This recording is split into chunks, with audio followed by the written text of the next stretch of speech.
Glory be to the Father, and to the Son, and to the Holy Spirit.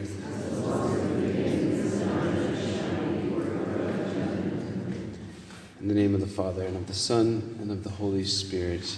Amen. So hopefully in this time we will get through the next section of the discernment of spirits, the rules for discerning the spirits, the good ones to take them in and the bad ones to reject them right away, quickly, fast, shake them off. We got through 5, ending yesterday with the golden rule, which was, in time of desolation, never, ever, ever, never, ever make movements or changes. Never. Stay.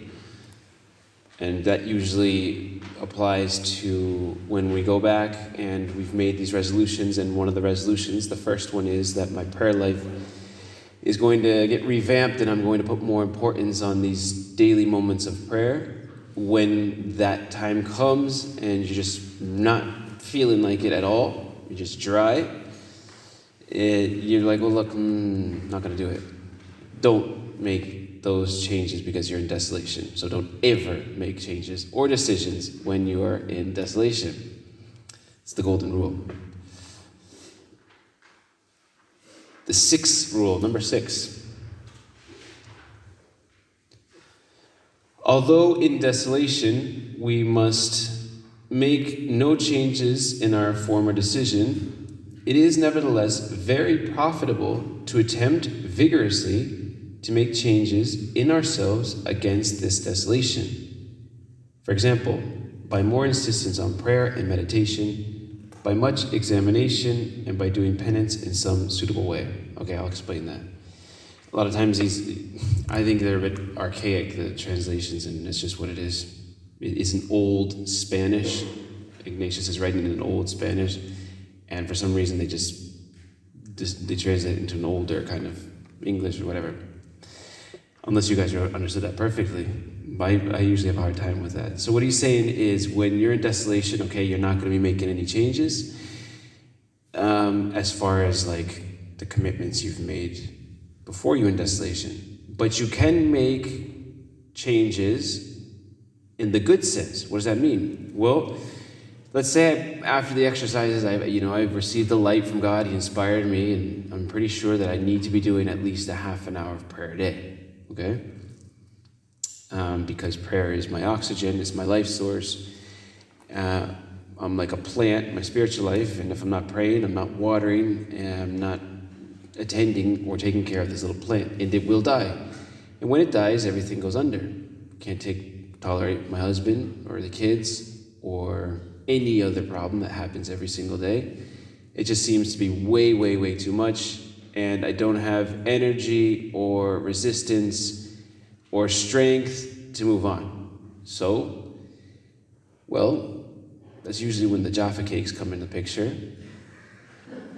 Netflix, and that you do. Oh yes, like that I do understand. I'm good at like a bit of comfort food. I mean, by the way, I deserve this. I've done so much, and so that's when you usually follow your inclinations and these, feelings towards things that are base when you're in desolation. That's the obvious reaction, and you go for it. And you put on a couple extra pounds, and then you feel guilty about it, and you get upset, and then, it's just like this vicious cycle. Well, that's what prayer's for. Like, prayer's giving us this energy, and it's giving us this strength, and it's supernaturalizing the natural, mundane, day in, day out, the grind. We need to pray. So you made that resolution, it's there.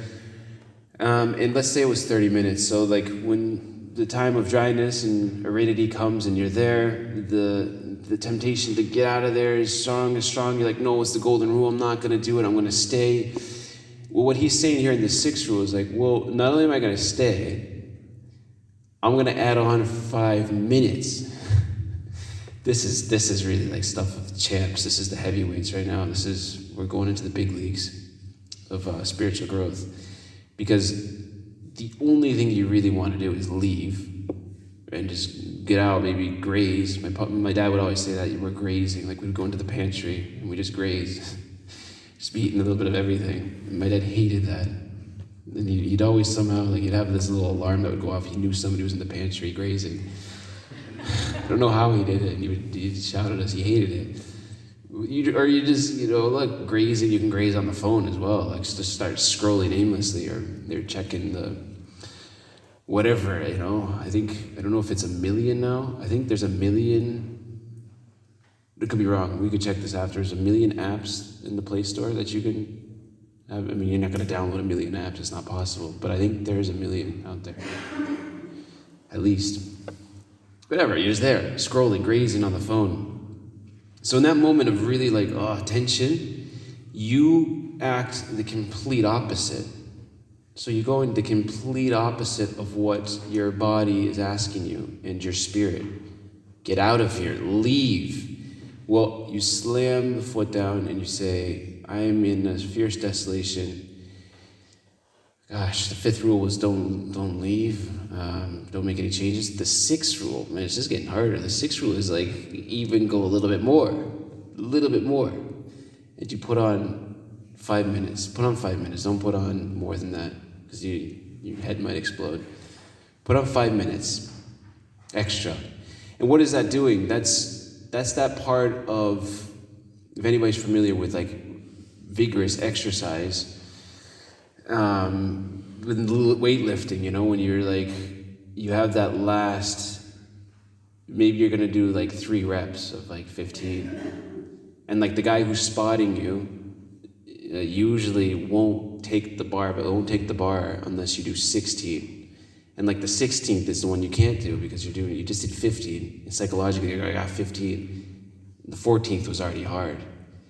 But to put up another one is it's really, really hard. And so the bar's resting on your chest and he's laughing at you and he's saying, and you're furious, but he's spotting you though. So he's helping you, right? But he's no, or the guys that are yelling at you to get that one last rep, because it's that last one apparently that's the one that's doing the most. I think at that stage your muscles are just so torn and it's it's giving that last tear, whatever.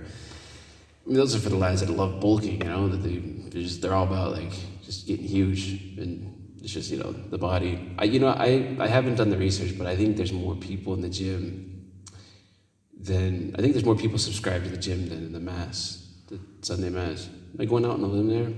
I don't think so.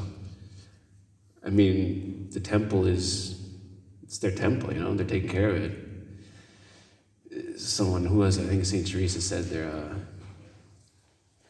what was it? I don't know if she was they're bulking for the worms or something.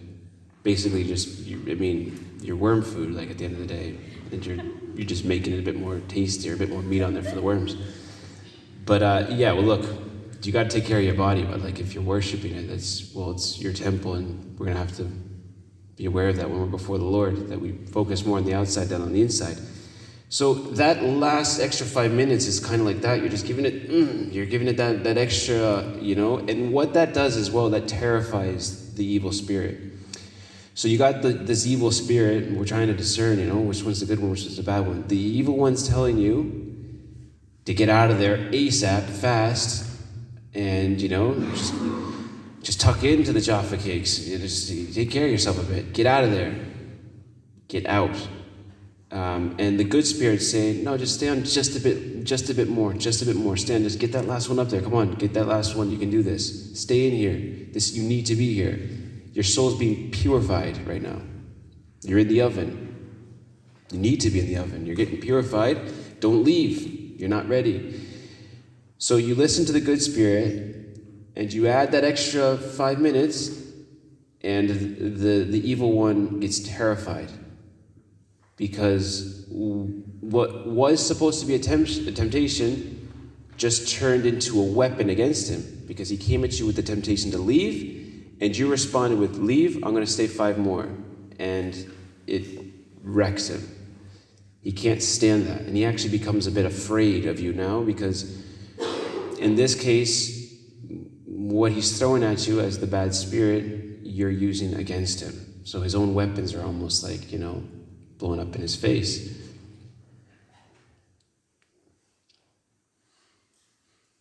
Or when you're in desolation, this is the same rule.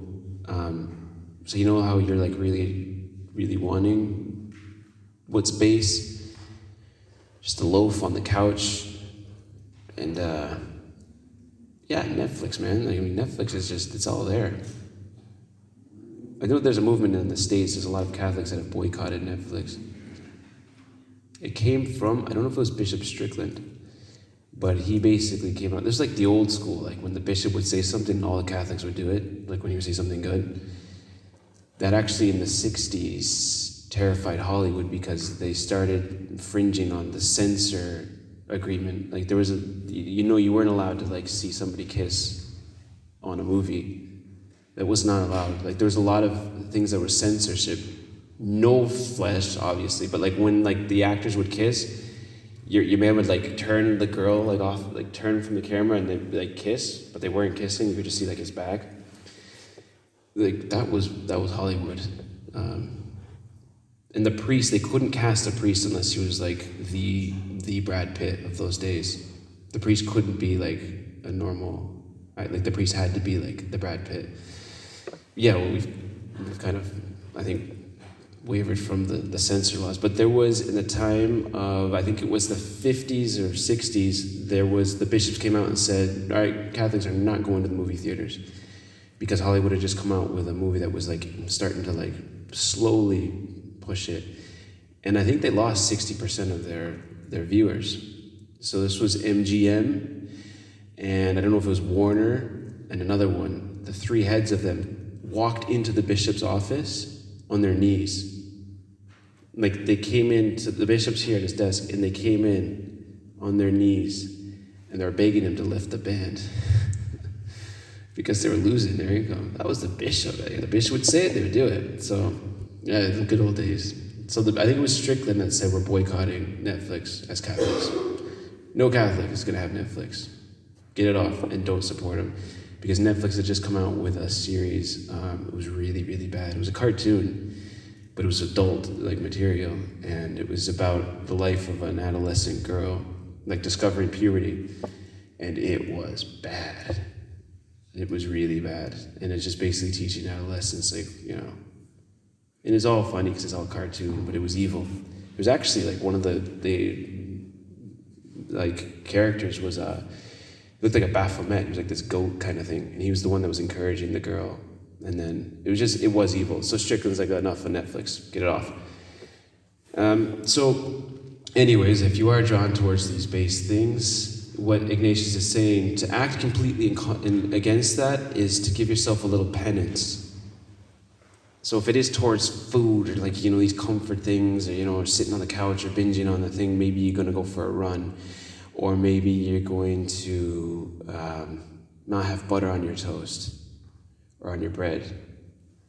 Seems like it's a hard thing, maybe, but like in Ireland, that's a very big penance, not to have butter. Apparently that was what caused Father Willie Doyle. Like he couldn't do it. Like Father Willie Doyle was able to get up in the middle of the night and go into the lake, like in this country.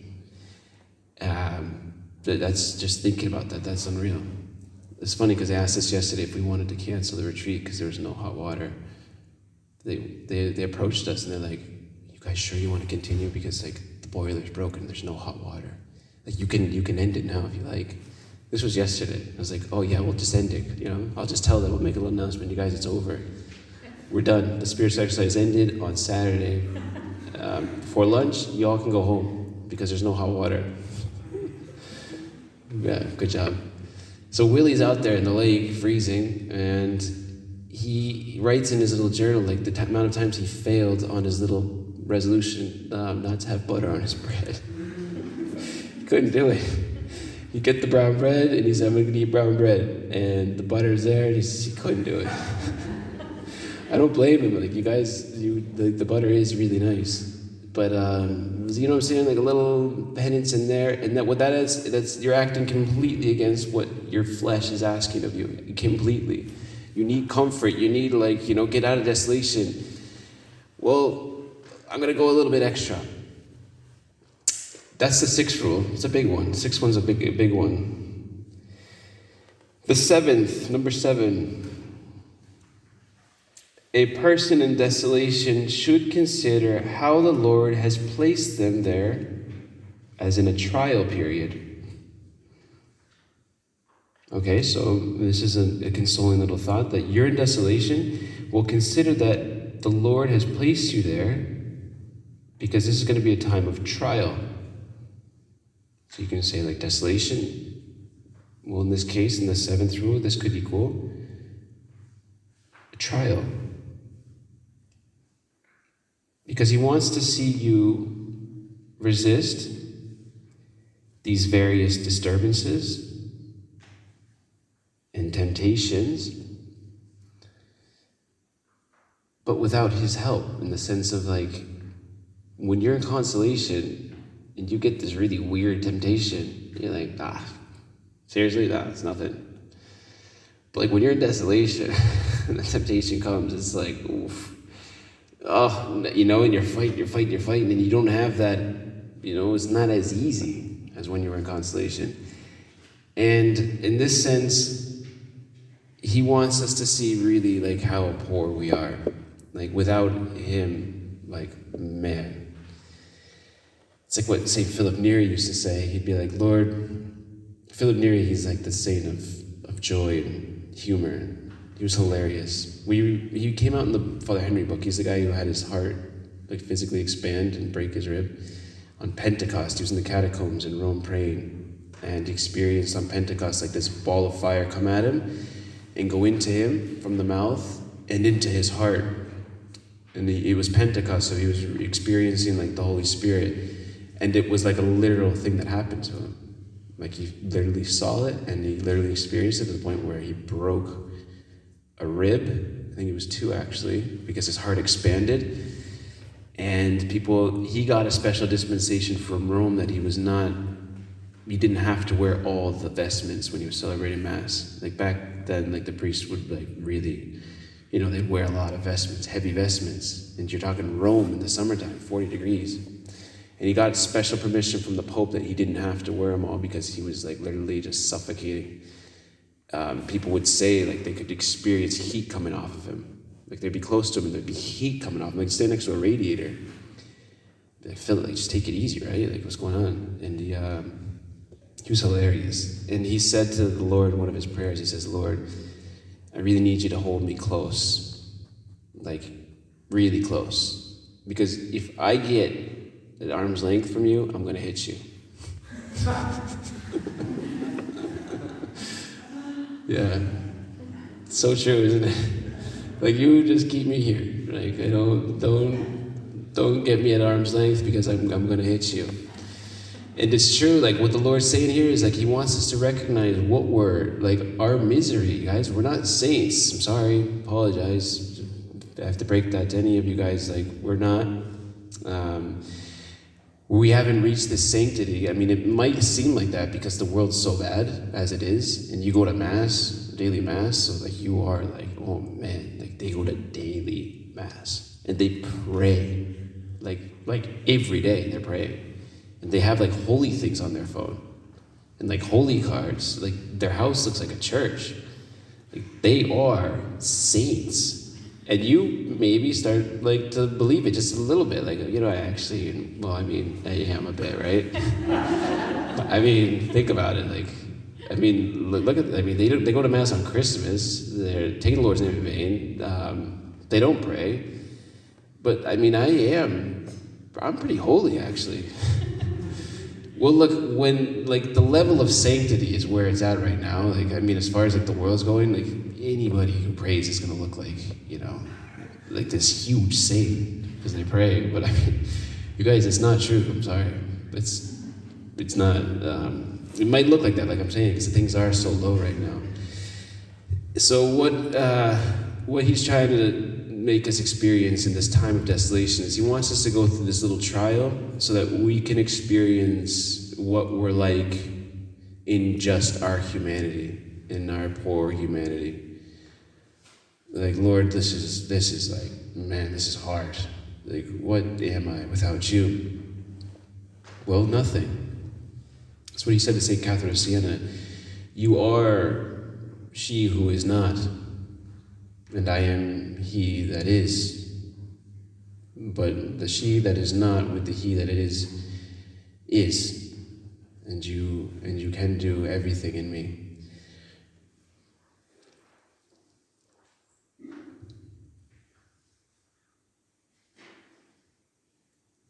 So beg for his divine help and say, Lord, don't leave me too long with my natural powers, because we both know what we're capable of. The 8th rule. We're still in desolation, by the way, so these are important rules, because desolation, I think we're familiar with the desert. A person in desolation should work to remain in patience.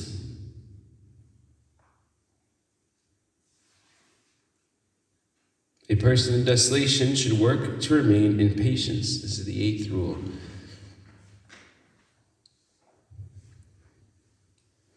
For patience is opposed to the annoyances which come upon them. Patience is opposed to the annoyances which come upon them.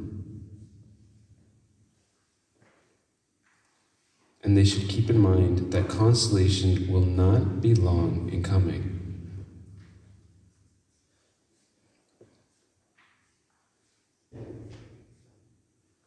Be patient.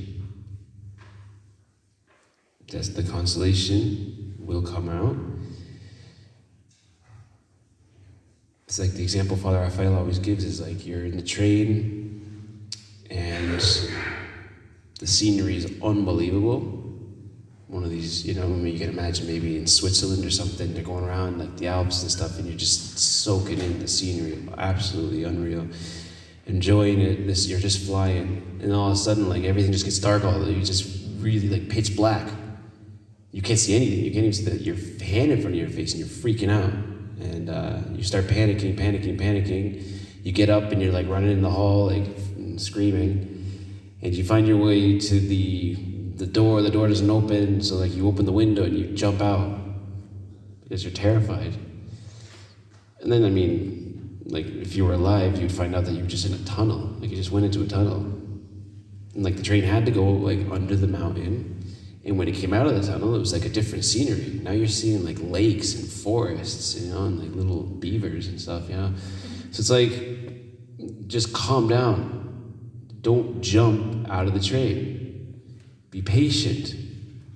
You're going to get through this desolation. You're going to get through this dryness, which is everything's annoying you and it's picking at you and you're being drawn to like lower things. Be patient. The consolation will come. And it's actually, when the next consolation comes, you're going to be more mature in your spiritual life. And you're going to have grown. You're going to have gotten stronger. You've practiced the 6th rule as well, like kind of putting a bit extra against the desolation. You're going to come out of it better. You actually need to be in this desolation, because without it, there is no growth. And that actually brings us into the 9th. And this is an important one for our mental health as well. The problem with our spiritual life is sometimes we wreck our head because we're trying to we analyze too much and we're trying to think too much over it. St. Teresa is always very clear, like simplicity in prayer, because we're complex beings, we're body and soul, that's a novelty, by the way. Like to have matter and spirit in one, that's some feat, that's some work of art. The angels kind of think it's ridiculous because we have to like reason through things and we have to take steps and we have like processes of getting places, whereas it's like immediately they're pure intellect. So like that's why we always put wings on angels, because they're as fast as thought, because they're pure intellect. And we make them like these bodies with wings because like they're so fast. They don't have bodies. That's why for Lucifer, we don't know. It would be interesting to study a bit more about this, but from what I've seen, I think he was one of the higher angels, the angel of light. And him to see that God was going to become like a man, this poor creature that has to like reason through things, and it's slow, and it's a process, and he finally gets to something. He thinks it's just like the most amazing thing, but it's like, when you look at it, you're like, I mean, that's not that big of a deal. They see the complexity of creation and everything, and the wisdom of God and everything, and then we think that we've got like some idea and then we've figured it out, and like we're really, it's like the guy who invented the elevator. He's like, well, obviously now that we have the elevator, like we're not going to believe in God, right? Like obviously it's the elevator, the lift. Sorry, like the lift, it takes you from the low floor to the high floor, and you just press the button. It's pretty amazing.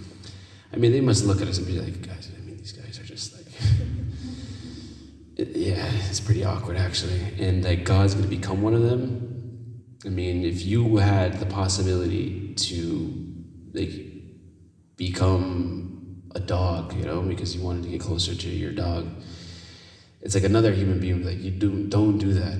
Like, don't become a dog. Just don't do that. I mean, look at the dog, okay? Spend a couple days with a dog and then rethink your thoughts, and don't do it. It's ridiculous. So, I mean, it's way worse for a pure spirit to become incarnate, to take on weakness, to take on like suffering and pain and tiredness and hunger. If you've never ever in your life known what hunger is, like you're not gonna want to feel that. We can't imagine that, but like for someone who's pure spirit, they're like, man, they are so limited, they depend on so much. Like, God did that. And Lucifer, no. That's the big battle in heaven, was a battle of pride and intellectual pride. No, I'm not going to serve that. I'm not going to serve a human being. I'm not going to do that. That's way lower than my being, which it is. We're way lower than the angels. But he did it. So here, like I'm saying, we're complex, so it's good to know here this next rule because it kind of puts things in perspective. All right? This is the 9th rule. 3 principal causes, 3 causes for our finding ourselves in desolation. So there's 3 reasons why we're going to be in desolation, okay? If you're in desolation now, well, here we go.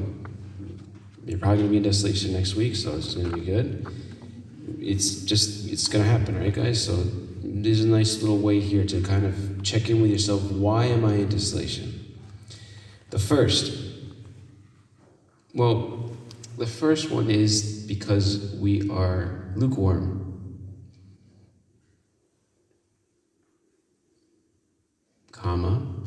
lazy, or careless in the practices of the spiritual life. So the first principal cause for our finding ourselves in desolation is that we are lukewarm, lazy, or careless in the practices of the spiritual life. So spiritual consolation goes away because of our faults. Okay, so the first cause of spiritual desolation, why we find ourselves in desolation, is because of us. It's something we did. It was our fault. So if I wasn't so hot with the 5th golden rule and slowly started kind of just giving in to these little comforts and temptations and slowly back onto the phone, slowly back into like weaning off, less prayer, less ascetical work, like this whole thing about asceticism, it's not new, it's from the beginning. We mentioned it before, the apotaxis, this cutting off, the fact that I'm baptized, is the apotaxis and the syntheses, like this cutting off of certain things that are trying to pull me down, and when they pull me down, they're pulling me away from the spiritual life. I'm becoming more carnal, becoming more fleshy, and when I'm living according to the fleshy and the carnal, I'm less spiritual, and I'm going to find myself lukewarm. So you're not going to all become atheists. You're not going to stop going to Sunday Mass. You're probably going to be keeping the minimum of prayer, but the minimum, okay? Like the minimum. Not more. Okay, maybe not less, but like, you're not going to 2 extremes. You're just there in the middle. And lukewarm, you've heard it a million times, like in Revelation when it says that God despises that, and he spits the lukewarm out of his mouth. It's like an image of a drink, like he's spitting it out of his mouth. So it's like he comes to drink from us. Maybe, he's really warm and it's a really hot day and he wants a nice cold glass of water. And he gets a warm one. Or I think it would be better for you guys. I think the example would be better because, the hot weather example, maybe we're not getting a picture of that. Warm tea.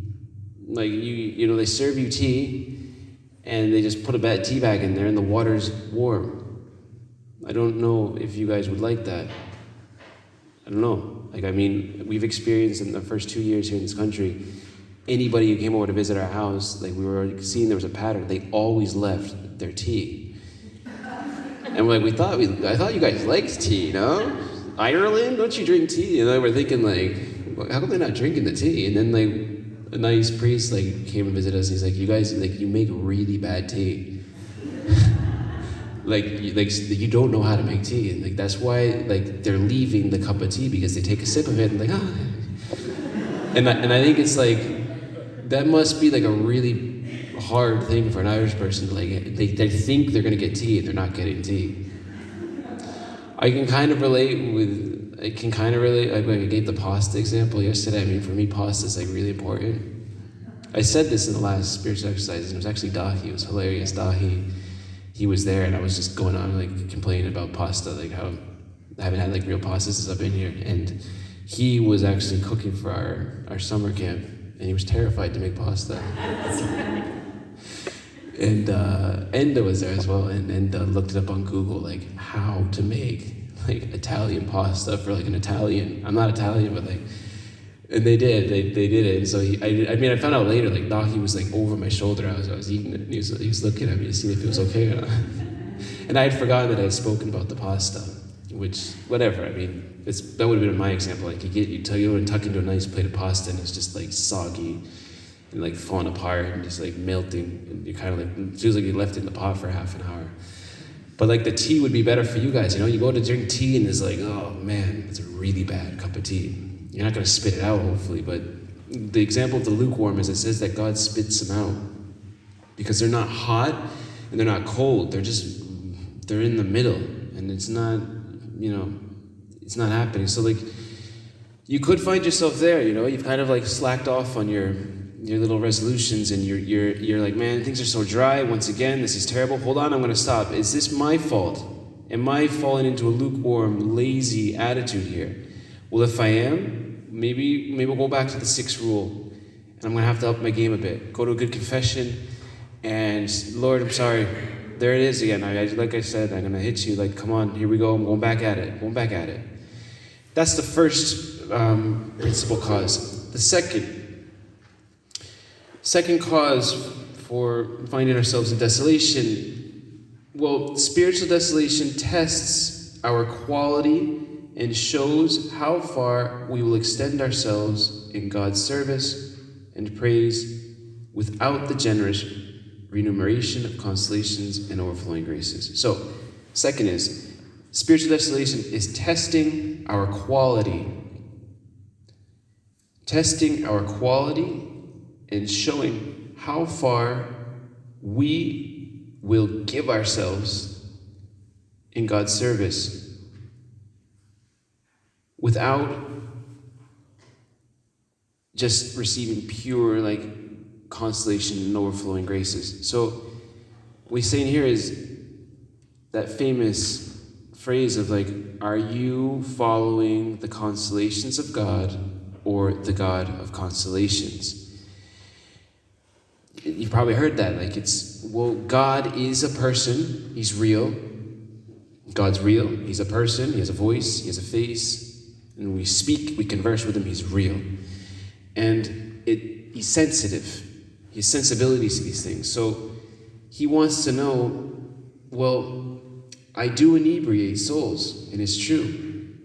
My first year after my conversion, I was a whole year, literally, my experience was, I felt like I was spiritually high.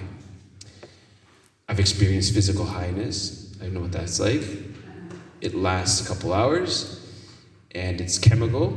It's there. We're not going to deny that, it gives you a certain peace. It gives you a certain ecstasy. It gives you a certain love. That's why a lot of lads do drugs and they're escaping from a crappy reality and entering into a nice reality for a couple of hours. And then it leaves you like the absolute opposite. Like you feel like crap afterwards. But spiritual high, like that's the way I described it. I feel like I was inebriated. I feel like I'm 23 years old and I feel like I was just born. I'm experiencing everything for the first time. Nature, like we would, like sometimes you'd think you'd be high to like appreciate a sunset. You'd always say that, like, oh man, I wish I was high right now, I'd appreciate that. It's just a mentality. But now I'm all of a sudden appreciating sunset. Smell, I got my taste, my smell came back, then my sense of taste. It's all new.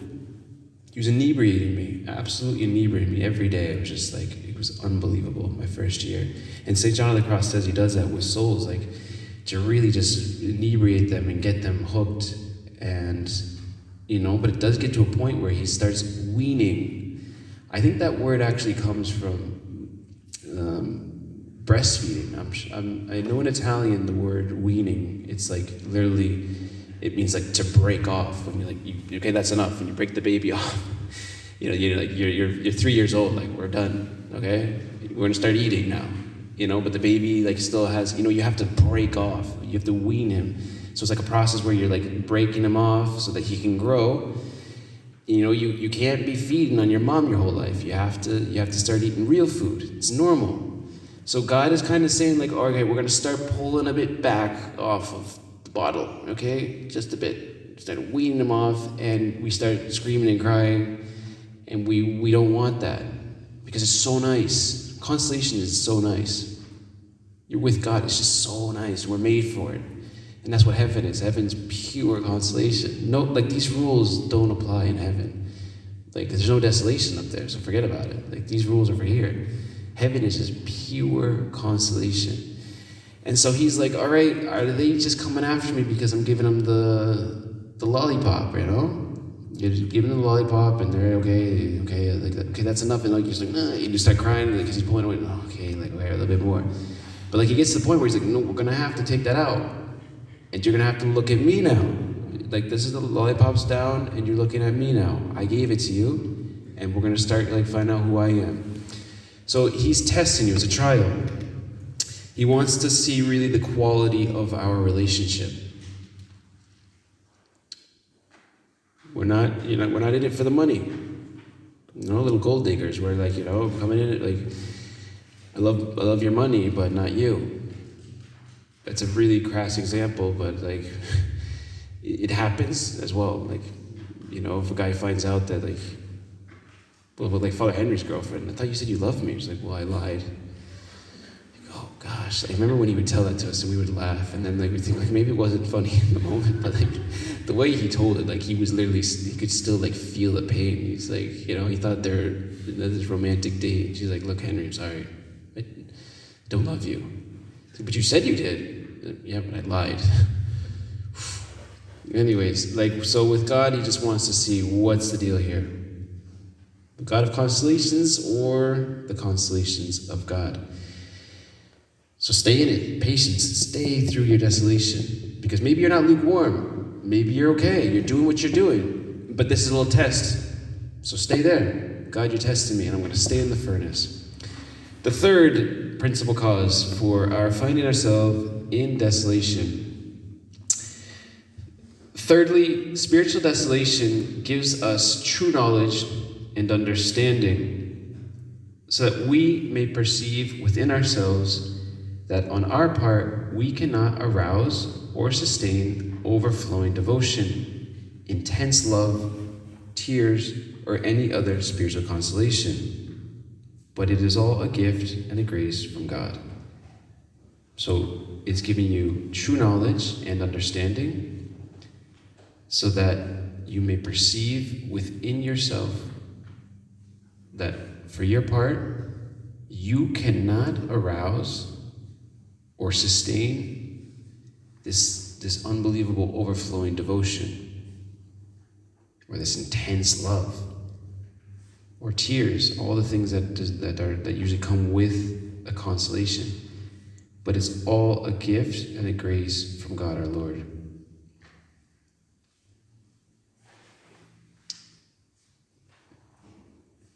So we are not to build our nest where we do not belong, becoming elated in mind to the point of pride and vainglory, and putting down to our own account devotion or other forms of spiritual consolation. This whole idea of we're not to build a nest where we do not belong, becoming elated in mind to the point of pride and vainglory, or attributing my devotion, my spiritual life to me, what I do and how I do it, that's, sadly to say, very common in a lot of religious circles as well. And it's an age-old temptation for people who are advancing in their spiritual life and their religious life. Because maybe they're having unbelievable experiences in prayer. And they might start thinking that this unbelievable experience in prayer is coming because they're doing it right. I've got my stuff together, I'm coming in, following all the rules, doing it right. You see how tricky the evil spirit can be. This is unbelievable. Like I said, we always have to resort to lads, we're very poor beings. And anything can get us. We're very poor. Anything throws us off, okay? Be very aware of that. This is just, we're just... Anyway, so you're there, you're following all the rules, you're doing what you're supposed to be doing, which is great. And then at some point there, it sneaks in that you are doing it all good. And you're following everything, so therefore, it's happening. I've got it. Finally. It's, anyways, look, it's whatever. It's something that the secondary school, we're in a lot of boys' schools, so, sometimes, the lads are where they're at, so, pray for the lads, right? But there's a thing that goes around there, around the time of November, where they're trying to abstain from, impurity. And there's a lot of memes that go around, and, when they find that they're on, day 13 or day 14 of not looking at anything impure and keeping their purity, the memes that go around are this guy that's just he's really ripped, and he has these wings, and he has fire coming out of him, and he's flying because they've been 13 days and they feel like they have this power and strength, it's anyways, we're there, we're evangelizing them, but it's the idea of that they did it, they made it for halfway through the challenge, and they're really feeling the strength because they did it, they put their strength to it. That happens in a certain way to us as well. Somehow, or way, shape, or form, it creeps in that we're doing it good. And then there's pride. You've ruined it. We've ruined it, we're trying to do something holy, and then he snuck in there, and then he somehow got us to believe the lie that it's because we're doing this. We've got it. It's called self-love, and it's a little poison that gets into everything. It's so frustrating. But you do see it in a lot of religious. There's one mystic. This was in the time of St. Philip Neri. It was Philip Neri again. He's there, and he hears about her, and he won't go and visit her. Philip, you're not going to see this lady? She's unreal. She's telling people their sins, and she's the holiest person I've ever met. Really holy. She was a nun in a convent, and Philip's no, I'm not really interested. And it came to the point where the bishop sent him. He's can you go check this out? Because apparently she's doing miracles, and this could get out of control. So just go see what's going on. He goes there. They let him in, and oh, you're here to see Mother? And he's yes. Where's Mother? And he goes in, and Mother's there, so holy, really holy Mother. She's there, sitting on the floor, so humble. And Philip gets in there, and he sits down on a chair, and he puts his feet up on the table, and he says, do you mind untying my boots?